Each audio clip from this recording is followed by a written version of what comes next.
Nearly 440,000 children are in the U.S. foster care system, according to the most recent government statistics.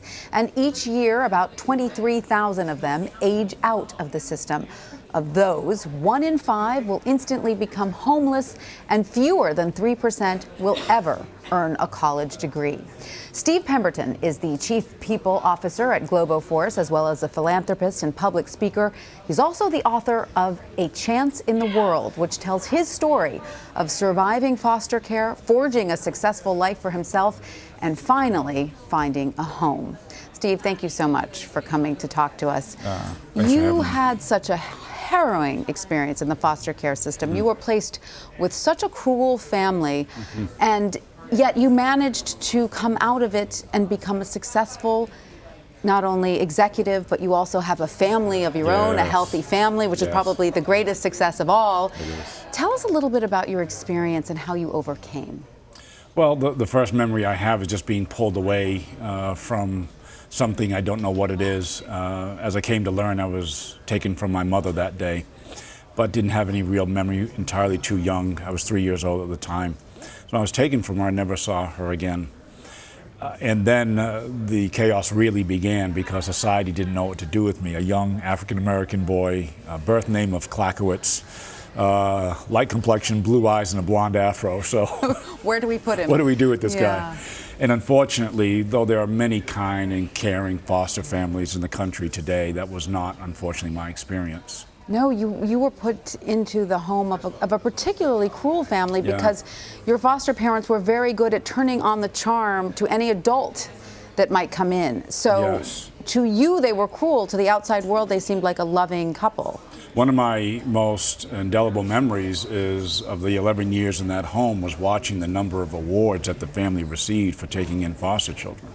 And so, but you know that your experience is on the other side of that, so you're always trying to figure out how can I somehow overcome this? What do I do? And let's not mince words. These people physically abused you and sent you to the hospital for beatings. So this was not just about emotional cruelty, although that was there as well. There was also physical cruelty. It was their response to things was to strike, to lash out. Right. You know, the origins of why they did that, I don't know, and to be candid, don't really care. I just know the effect that they were having. I have to say that I was so touched reading your book about the handful of people through your life who saw a little boy in distress, and they were not quite sure exactly what was going on, but they helped you in their own way. One of whom had a very, very big impact. Can you tell us about Mrs. Levin? Yeah, this Claire Levin, as I came to learn a little bit later on, was a kind neighbor who one particular day saw me reading a book, and she realized it was the same book. I'd been reading the same book over and over again. And she notes this, and then later up that evening shows up at the house with a box of books. And so I poured myself into what she gave me. In the 11 years that I was in the home, I often saw a box of books at the door. So I knew that though I had only met her a couple of times, when I saw those books, I knew that somebody saw something else. But those books, you know, really began a love of learning and vision and expectation of a different life than the one that I had inherited. And so I owe a debt of gratitude to her, but to a lot of others as well. You know, sometimes we say that all it takes is one caring adult to change the arc of a life of a child, and I think that's true. But I'm not sure the bar is that high, because what I remember most are the interactions, the small moments. It does remind you of how important it is to be kind, doesn't it? To just look out for those around you and be kind. Now, you, of course, made it out. You forged a successful life for yourself. But unfortunately, that is not the fate of most children who age out of the foster care system. I mean, we have some graphics that show by the time they hit 24, only half will have a job. 71% of the women who hit 21 will be pregnant. 1 in 5 is homeless instantly after aging out. I mean, 1 in 4 even will experience post-traumatic stress disorder. So this is a dire situation. Why is it so bad? You have a convergence of a lot of different, circumstances. We have now a rapid increase in the number of children entering the system because of things like opioid addiction, for example. This is happening at levels, Tanya, we haven't seen since the Civil War, which is when foster care really accelerated in America, which makes sense, of course. And then I think you have training challenges, and you have a lot of people working really, really hard at this issue, but they're struggling primarily with the volume.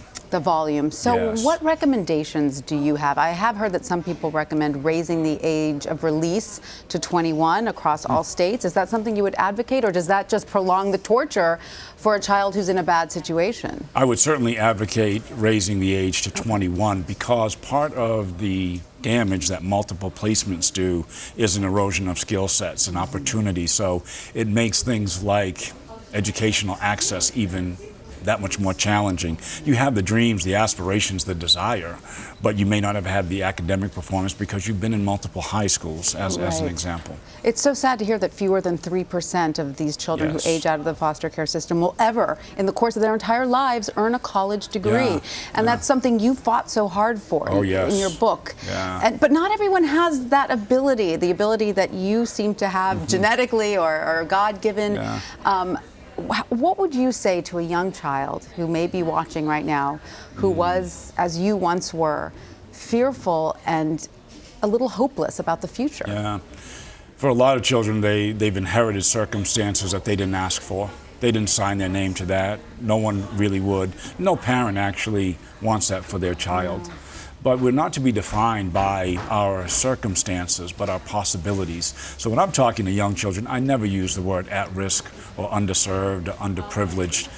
What does that mean? No child ever describes themselves that way. They're actually future leaders. And one of the things that we should do is start shifting the language that we use, because these young adults have extraordinary courage and resilience and strength. So let's talk to them in the language of their dreams and not their circumstances. So you know how to speak to these children in a way that really gets to them, really helps them see a future that is hopeful. I'm how the story turns out. That's right. And they must so be able to relate to you. And you've helped so many of them. Finally, I know that your amazing book has been turned into a film. Are you pleased with how the movie version turned out? I am, very much so, largely because we attracted a wonderful cast from Tom Sizemore and Nick Turturro and Lawrence Hilton James, this wonderful child actor, Terrell Ransom Jr. But probably most importantly, what I was happiest about, which has already begun to unfold, is that it's a call to action. So whether becoming a CASA, court-appointed special advocate, donating a box of books, working with a local foster care agency, we're not powerless to change this. This is America, after all, and we can be better. So you're calling on people to help out, get involved in any way that you can. I know that some people say just volunteer to drive a teenager to college interviews or job interviews. They might not even have that, that help in their lives. When I met Mrs. Levin later, I asked her why did she do what she did. And her answer was so powerful. She said, well, I didn't do anything extraordinary. I was just giving from where I was with whatever I had. I didn't have a lot of money, she said. All I had were books that my boys no longer read, and I made sure that they took care of them, and then I brought them to you. She had no idea what she was doing at the time, but she knows now. And she changed your life. She sure did.